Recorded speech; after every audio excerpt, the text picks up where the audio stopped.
My brothers and sisters in Christ, today the Church celebrates the memorial of St. Albert the Great, Albertus Magnus, the great German Dominican, mentor to St. Thomas Aquinas.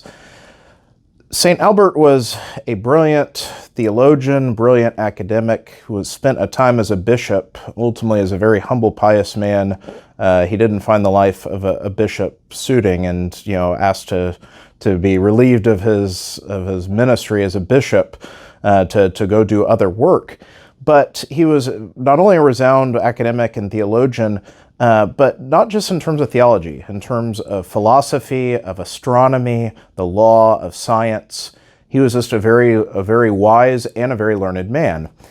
And this is interesting in light of the first reading we hear today. We hear this part, kind of a setup from the first book of Maccabees.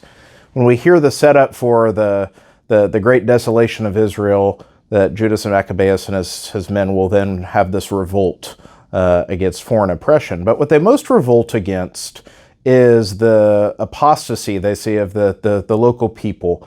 And it starts with the setup, as we hear in the reading today, of the abomination in the sanctuary, these pagan altars that are set up, that people participating in pagan worship in order to make friends. In a sense, to violate their oath and their worship of the one God in order to compromise and get along with the people around them.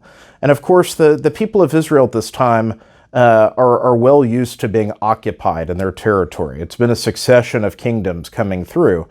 Even though the Babylonian exile eventually ended, when they came back, they were still subject to other empires and powers that came through. For some time, at the time of this book, the Greeks have now had control, the remnants of Alexander the Great's empire.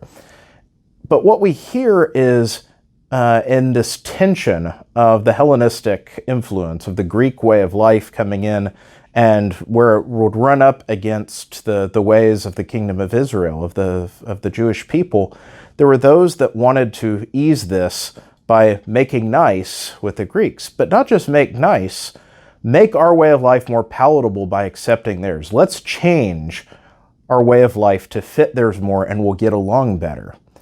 And this is what ultimately will set up the revolt of Judas Maccabeus and his men. But the problem here isn't so much a desire to get along as it is a apostatizing against one's own true belief and faith and way of life, to compromise, if you will, oneself just to get along better with others. And that's always that tough distinction in the world. This is as true today. Constantly there are those that think that Christians, as Catholics, we should change, or the church should manipulate to better fit the world that we live in. When in fact, this isn't the call of the church at all. Now, there are those on the other end that want to ignore and not talk to the world and just stay insular, that the church is its own little world and we stay inside and we don't talk to anyone else. That's not the call of the gospel, to go out to the ends of the earth. But instead, we are called to be in this dialogue in which we put the imprint of the church in the world, bring the light of the gospel to the secular world or other beliefs, to enlighten it, to draw people into the truth and beauty of the ways of the Lord. And so the reason I bring this up, St. Albert the Great, in his age, many of the best scholars were actually in the Muslim world at this time. They had produced many great scholars, some of the great scientific advances.